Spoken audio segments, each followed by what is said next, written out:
Nigeria is such a beautiful country, and I'm a very, very proud Nigerian. You see, when I was coming here this morning, I tried to figure out what do I wear. So I looked for an agbada to represent the West, the beads to represent the Niger Delta, the cap to represent the North, and something inside to represent the East. And, I'm very proud of Nigeria. We have beautiful, beautiful cultures. But beyond the beauty of our culture are the beauty of Nigerian parents. Growing up, I had a mom who was very passionate about seeing us get the best in life. My dad, the same thing. And they were so conscious about the kind of things we ate, the kinds of water we drank. My dad is a medical doctor. So when he gives you a water bottle to go to school, you must use it and never give it to someone else. So one day, I forgot my water bottle in my friend's school bag, and I went home on Friday evening. When I got home, I checked and I couldn't find my water bottle. I knew that if my father should ask me, where is your water bottle? And I tell him I forgot it in Ikena's school bag, he would tell me that, in fact, for the next 5 years, whenever I have a tummy ache, a toothache, a headache, he will remind me that it was the poison that they put in the water bottle where you dropped it that is causing that toothache. So on Saturday morning, I ran to my friend's house to pick up the water bottle, not very far from my house. I got there very early, and Ikena's mom met me at the gate. Orondaam, what are you doing here? Now, I knew she's also another mother like my own mother. So the reactions were very close. Auntie, I forgot my water bottle. You forgot your water bottle? Is that what you do everywhere? And so she goes inside inside the house, and I hear her screaming, Ikena, you collected someone's water bottle. Don't we give you a water bottle to take to school? What if there's poison inside it? That is how you would drink it. I did not kill my mother, and you will not kill me. Anyway, so these were basically the realities of African parents. And growing up in the African or in the Nigerian home, there were very streamlined careers that we must follow. In fact, before you are born, your career has been decided. If you are very troublesome, you like to argue, make noise, you're the lawyer. If you destroy the radio before, you're the engineer. If you're the one that likes money, collecting the money, counting the money, you're the accountant. And somehow if you're quiet, you're calm, you like to help people. But it was not my case. I did not even exhibit any trait. My father said, before you're born, you will be the doctor. And so from the womb, they started programming me to study medicine. I don't know how my dad did it, but somehow, from the womb, from when I was a fetus, it was already decided. And so when they get gifts for my younger brothers, trains, my siblings generally, sports cars, building blocks, mine were thermometers, stethoscope, syringe. So I'll use the syringe and water and be testing how to, and so this was basically how I grew up with the idea that medicine was the only career for me. And so I went into the university very passionate about studying medicine. The first day I went into the cadaver lab, dead bodies. I said, I thought medicine was actually helping people that are not chilling with dead bodies. How on earth am I in fact, they gave me the only female cadaver. So I was right there looking at a dead body, a woman. She was looking into my eyes. She looked like one woman who used to sell something beside the house. And so I knew that I had made the wrong decision. In fact, my dad had made the wrong decision for me. And I also didn't just love the fact that people would die and you couldn't save them. Children would die and you can't keep them alive. I just didn't love blood. But there I was in university, no other career option. It's medicine or nothing. My dad says, I sent you to study medicine. You must come back home with medicine. Anyway, but I knew deep in my heart that I wanted to help people. I wanted to make a difference. And so I started trying to figure out what else I could do, and that was where I came across the idea of social entrepreneurship, where you could create an impact in the society and still live a successful life. And fast forward, while I was still in university, I worked with so many organizations. In fact, I was a student working. I managed projects for organizations. I wrote proposals. I went to sell. I did a lot of things around funding. We traveled around over 20 states in Nigeria doing projects around HIV and AIDS, cancer, teaching people. I was part of lots of international student organizations. I went to new countries, learned how to speak French. I was so passionate about all these things. And so when I was posted to Lagos for my National Youth Service, which is literally a one-year compulsory service that every Nigerian young person, if you want to be very successful somehow, you have to undergo that one-year service program. I was then posted to a bank. Good career, wearing your suits, looking very successful, even though you're suffering. Suffering and smiling. And you will complain. In fact, everybody in the bank complained. But the next morning, 7 o'clock, they are there. We made so much noise. And for me, I just didn't love the fact that I was going to spend my whole life frustrated. I had built so much experience. How else could I make an impact without necessarily going through this life? And one day, I came across this community called Makoko, driving across the Third Mainland Bridge. Now, before I had come across the community, I had watched a documentary while I was at the university. It was called Welcome to Lagos by BBC. And I said, of all the beautiful places in Lagos, it's only this Makoko community that they went and said, welcome to Lagos.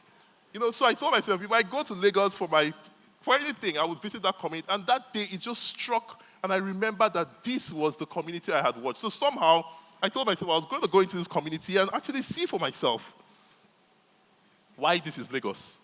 And why, in fact, if I have not gone there, then I'm not yet welcomed to Lagos. But I had heard lots of bad things about slums, that they are gangsters, they are crooks, they are people who would steal everything you have. In fact, that's where drugs are being produced. That's where kids become touts. And so the first day I went into this community, what I saw was different. I saw young children with lots of aspirations. I saw children who were just like I was when I was a child. The only difference was I came from a family that was able to provide the best for me. And the best is also relative, because their parents also provided the best they could afford. Their parents gave them so much love, so much attention, but they didn't just have enough. I saw children working barefooted in huge pools of mud, without clothes, with big tummies, but I saw potential in those children. And so, every other Saturday, we would go into the community, myself and my friends, engage with the children, work with them, teach them, mentor them. I found so much love, so much fulfillment doing that work. But unfortunately, I was working in the bank. I go to work 7 a.m., close by 7 p.m., get home by 9 o'clock. Before I remove my suit, I'm sleeping on my bed, waking up by 3 a.m. in the morning with my suit. I'll remove it, wake up by 4 a.m. It was a continuous circle. And one day I told myself that the real purpose of service for me, and especially what we call the National Youth Service, it's not really just working at this bank, getting a good pay, but if I could ensure that these children get, in fact, 100 children get quality education or just get into schools before I'm done with my National Youth Service, that will be the most fulfilling part of service for me. And when I had made that decision, the point was then, how do I make this come true? I'm still working at the bank. So I approached a few of the authorities in the NYC program, and they said, no, you just want to live here because you're frustrated. If you leave, we're going to extend your service. And I tried so much to convince them over and over and over. And I told them, if I do not achieve this, you can extend my service. You can give me a query. I would not even want to be paid. And so they said, okay, we're going to give you a try. And so I resigned on the 27th of February, 2012, from the bank to go into a slum that I had no friend, I had no relative, to help children I was not directly connected to. Now, when I made that decision, my mom said, Orondaam, you have killed me. I did not kill my mother, but you have decided to kill me. How would you leave a good job to go? In fact, the witches have somehow succeeded. And my dad did not even say a word because he was dumbfounded. You know that moment when you are now, in fact, the medicine we sent you to study, somehow you did not study it. Now you have a good career, you have left it. And so I was struggling between trying to convince my family that I want to do something I love. and also convince myself that I had not made the wrong decision. And so we went every other weekend to the community to mentor the kids. We held lots of advocacy calls. I tried to get a few of my friends to come together so we could work together and see how we could just provide some kind of mentorship for these kids. We said we wanted to get 100 kids to school, but there was really no way for us to get to do that. And so we literally held weekend programs. Myself, I got a few friends. We'll hold advocacy calls. We will go to different places in the community and create so much awareness. And I had withdrawn all the money I had saved to start writing proposals to corporate organizations to see how they could sponsor us, to see how they could, get these children into school. Literally, what I wanted was just 100 kids to school. I have already made the biggest decision by leaving the bank. It's so simple for you to just support. And so we wrote 100 proposals. In fact, over 100 proposals. We went to different organizations and dropped it the first week, the second week, the third week, the fourth week. No organization had replied. And then I knew I was actually mad. I knew that the witches actually succeeded. And some eureka moment happened at some point in the fifth week. An idea just came to me. You have lots of friends. You were the class governor for all the core members working in this bank. So you have a network of over 300 core members.